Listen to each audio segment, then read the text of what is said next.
नमः मित्रों। नमो नमः मित्रों। तो आज मैं आपके समक्ष बाल विकास एवं शिक्षा शास्त्र लेकर उपस्थित हूँ। तो यह 9 दिसंबर 2018 में पूछा गया प्रश्न है।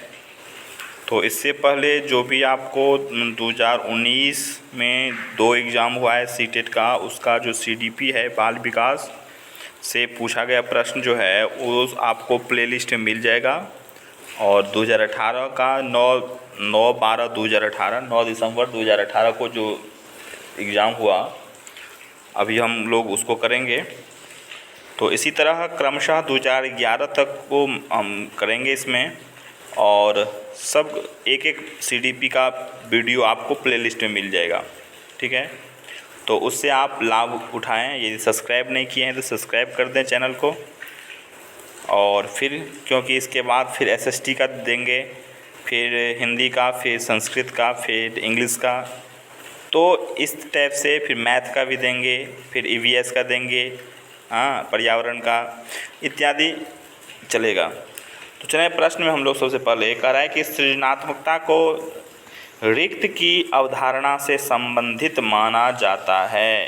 क्या कह रहा है? सृजनात्मकता को रिक्त की अवधारणा से संबंधित माना जाता है। क्या होगा इसका आंसर? इसका आंसर हो जाएगा आपका कि द्रव बौद्धिकता से की अवधारणा से संबंधित माना जाता है। किसको?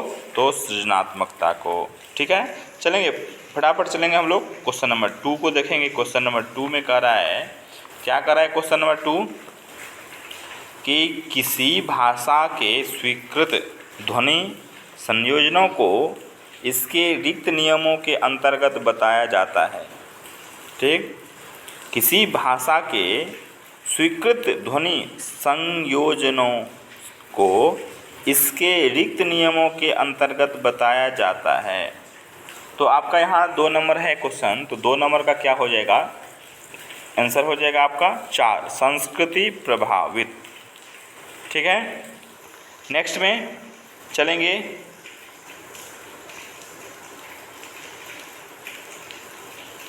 ध्वनि संबंधी। चलिए नेक्स्ट में 3 नंबर क्वेश्चन चलेंगे। कह रहा है कि जब सोचने की प्रक्रिया किसी भाषा द्वारा प्रभावित होती है तो ऐसी स्थिति को कहते हैं, क्या कहते हैं? तो ऐसी स्थिति को हम भाषा निर्धारित कहते हैं। चलिए उसके बाद क्वेश्चन नंबर 4 में चलेंगे। फटाफट करेंगे हम लोग क्योंकि बहुत सारा क्वेश्चन करना है हम लोगों को। 4 में चलेंगे। 4 में कह रहा है कि अपने अनुभवों और सुझावों के आधार पर उपकरणों में खराबी के कारण की परिकल्पना का परीक्षण कर रवि उपकरण की मरम्मत करता है। वह उपयोग करता है किसका? तो बताइए 4 नंबर का क्या होगा? उसका उपयोग करता है कलन विधि का। ठीक है, एक कलन विधि होता है जिससे आप किसी चीज़ को तोड़कर जोड़ना, ये करना वो करना। ठीक है, चलिए नेक्स्ट में क्वेश्चन नंबर 5 नंबर में चलेंगे। दिव्या अक्सर निर्देशित कार्यों को छोटे छोटे हिस्सों में विभाजित कर आसान बना लेती हैं। वह उपयोग करती हैं किस चीज़ का? तो उपलक्ष्य विश्लेषण विधि का। किस चीज़ का करती है? तो 5 का क्या हो जाएगा आपका? 5 का 2 हो जाएगा उपलक्ष्य विश्लेषण विधि। यदि विभाजन करके, तो विश्लेषण मीन्स क्या करता है? उसको विभाजन करना। उपलक्ष्य विश्लेषण विधि का प्रयोग करती हैं। चलिए नेक्स्ट में 6 नंबर क्वेश्चन देखेंगे। पुरुष और महिला की भूमिकाओं का निर्धारण समाज करता है। यह कथन बताता है कि, क्या बताता है भाई? तो यहाँ पर में आप देखेंगे, यह कथन आपको बताता है लैंगिकता एक सामाजिक अवतरण है। ठीक है, लैंगिकता एक सामाजिक अवतरण है, यह आपका आंसर हो जाएगा। चलिए नेक्स्ट में चलेंगे क्वेश्चन 7 में। क्वेश्चन नंबर 7 में चलेंगे तो क्वेश्चन 7 को देखेंगे। यहाँ पर क्या है कि ग्रेडिंग, कोडिंग, अंकन और क्रेडिट संचय प्रणालियाँ रिक्त के कुछ उदाहरण हैं। कक्षा में बच्चों की स्थिति की निरूपण विधि, आलेख पत्र, रिपोर्ट कार्ड में अकादमिक प्रगति को दर्शाने के, अधिगमकर्ताओं की उपलब्धि के आकलन की गणन विधि।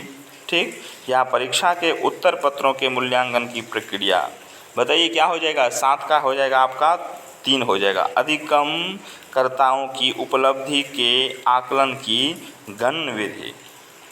चलिए नेक्स्ट में 8 नंबर क्वेश्चन में देखेंगे। 8 नंबर क्वेश्चन है आपका कि अधिगमकर्ताओं की उपलब्धि का आकलन शिक्षकों की सहायता करता है। तो इसका हो जाएगा आपका 8 नंबर का हो जाएगा क्या 4, अधिगमकर्ताओं के प्रदर्शन का रिकॉर्ड रखने में। नेक्स्ट में समावेशी शिक्षा 9 में देखेंगे, समावेशी शिक्षा रिक्त के सिद्धांत पर आधारित है। तो 9 नंबर का हो जाएगा आपका आंसर 1, समता एवं समान अवसर। ठीक है, समान अवसर सभी को देना। दिव्यांग क्या करा है, दिव्यांगजन अधिकार अधिनियम वर्ष रिक्त में लागू किया गया है। दिव्यांग अधिकार अधिनियम कब लागू किया गया, तो दिव्यांग अधिकार नियम 2016 में लागू किया गया। ठीक है, उसके बाद चलेंगे 11 नंबर क्वेश्चन में करें, व्यक्तिगत विविधताओं वाले बच्चों को पढ़ाने के लिए ऐसा विद्यालय होना चाहिए जहां शिक्षक क्या, तो विशिष्ट व्यक्तिगत विविधताओं वाले बच्चों को पढ़ाने के लिए प्रशिक्षित हों। चलिए नेक्स्ट में करा है कि निःशुल्क एवं अनिवार्य बाल शिक्षा अधिकार अधिनियम 2009 दिव्यांग बच्चों को की निःशुल्क शिक्षा के अधिकारों को सुनिश्चित करता है। क्या करता है सुनिश्चित, तो 6 वर्ष से 14 वर्ष तक के लिए उनको फ्री एजुकेशन हो, सब कुछ सारा चीज़ हो। चलिए कौन सा था, 12 नंबर क्वेश्चन, 12 का क्या हो गया 2 नंबर। ठीक है, 6 से 14 2019 का दिव्यांग बच्चों की निःशुल्क शिक्षा। चलिए उसके बाद देखेंगे 13 नंबर क्वेश्चन कर रहा है कि विविध अधिगमकर्ताओं के लिए सुगम स्वरूपों में शिक्षण अधिगम सामग्रियां प्रदान करने का तात्पर्य रिक्त से है। तो आप 13 का क्या हो जाएगा, 13 का 3, अधिगम की सार्वभौमिक संरचना। चलिए 14 में देखेंगे कि स्वजागरूकता एवं संज्ञानात्मक क्षमताओं का नियंत्रण, जैसे योजना बनाना, समीक्षा करना और संशोधन करना इत्यादि में अंतर्निहित है। क्या निहित है भाई, तो यहाँ पर में हो जाएगा संज्ञान बोधन। चलिए नेक्स्ट में देखेंगे जब बच्चे प्राप्त की गई सूचनाओं की व्याख्या, जब बच्चे प्राप्त की गई सूचनाओं की व्याख्या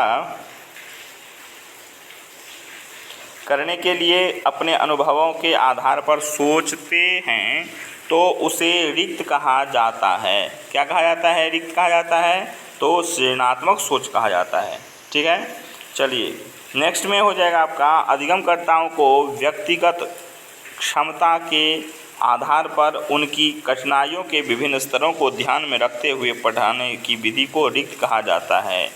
तो यहाँ पर में 16 का क्या हो जाएगा, 16 का बताइए, तो 16 का हो जाएगा आपका विभेदी अनुदेशन, विभेदी अनुदेशन। चलिए नेक्स्ट में 17 नंबर क्वेश्चन हम चलेंगे। 17 नंबर क्वेश्चन कर रहा है आपका कि प्रतिपालन अधिगम का एक विशिष्ट चरण है जो अधिगम के रिक्त चरण का पूर्ववर्ती है। तो क्या हो जाएगा आपका यहाँ पर में बताइए, 17 का क्या होगा, 17 का 3 हो जाएगा सामान्यीकरण। चलिए फटाफट चलेंगे 18 में देखेंगे। 18 में कह रहा है कि जजों का यह मानना है कि संज्ञान और भाव रिक्त होते हैं। ठीक, तो 18 का हो जाएगा आपका स्वतंत्र होते हैं। तो इनका यहाँ पर में ये हो गया। उसके बाद देखेंगे 18 के बाद 19 में कह रहा है कि पहले से सीखे हुए कार्यों में सुधार लाने के लिए शिक्षक बच्चों को प्रदर्शन देकर सिखा रहा है, वह शिक्षण की रिक्त विधि का प्रयोग कर रहा है। ठीक है, तो 19 का क्या हो जाएगा, 19 का हो जाएगा अवलोकन विधि। नेक्स्ट में 20 में चलेंगे। मैनन और जैनिस्ट के अनुसार निर्णय लेने वाले बच्चे समस्या का विश्लेषण करते हैं, विकल्पों की सूची बनाते हैं और इसके फायदे और नुकसान के प्रत्येक पहलू पर विचार करते हैं, उसका व्यवहार प्रस्तुत करता है। क्या प्रस्तुत करता है, तो यहाँ पर में सतर्कता की व्यवहार प्रस्तुत करता है।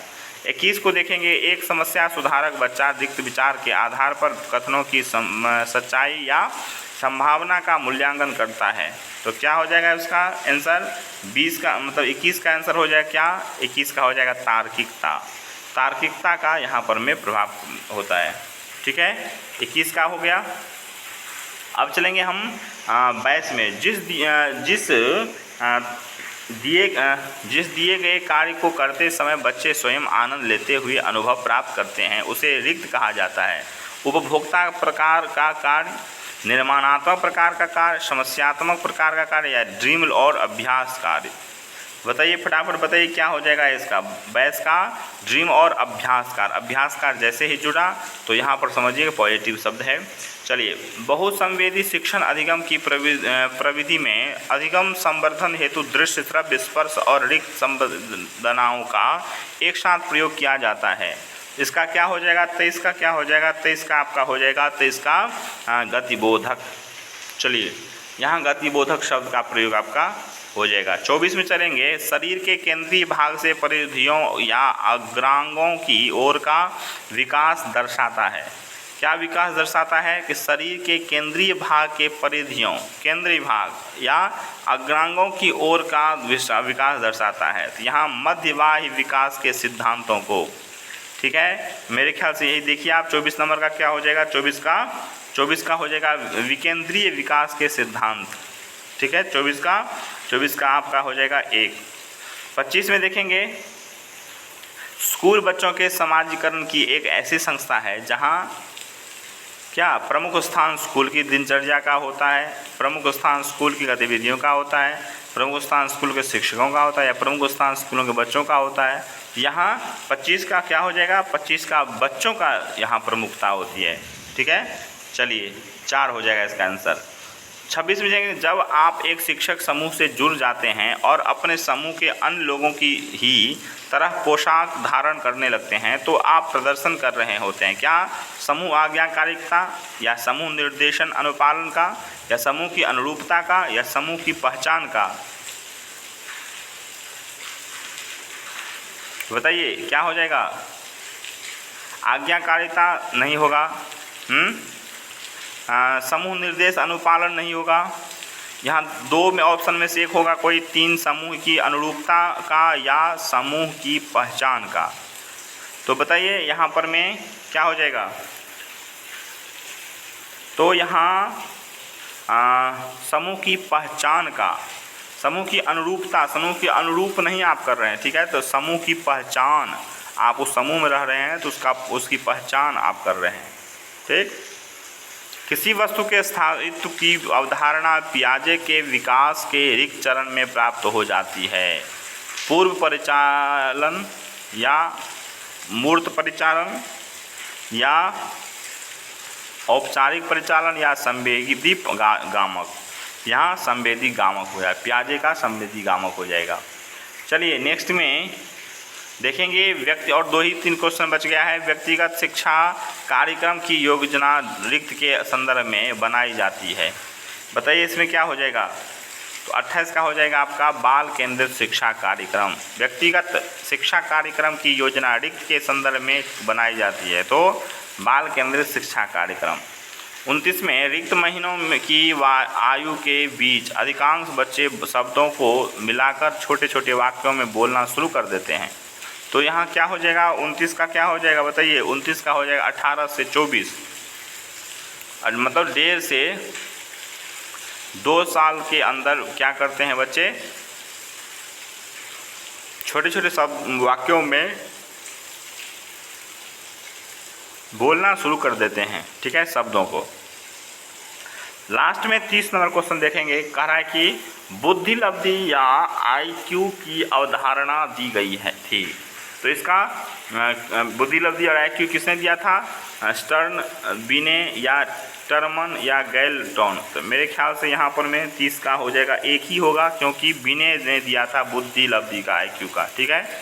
तो इसी के साथ आपका यहाँ यह 2018 दिसंबर का क्वेश्चन CDP क्वेश्चन बाल विकास समाप्त हुआ।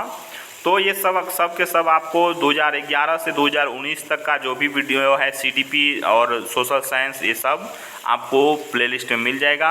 और या आप यदि सब्सक्राइब नहीं किए हैं चैनल को तो सब्सक्राइब कर लें पहले, उसके बाद फिर लाइक कर लें और बेल आइकन भी दबाएं ताकि नेक्स्ट वीडियो आप तक पहुंच सके, और शेयर भी करें ताकि नेक्स्ट आपके मित्रों को भी इसका लाभ मिल सके। चलिए फिर मिलते हैं नेक्स्ट वीडियो के साथ, तब तक के लिए धन्यवाद।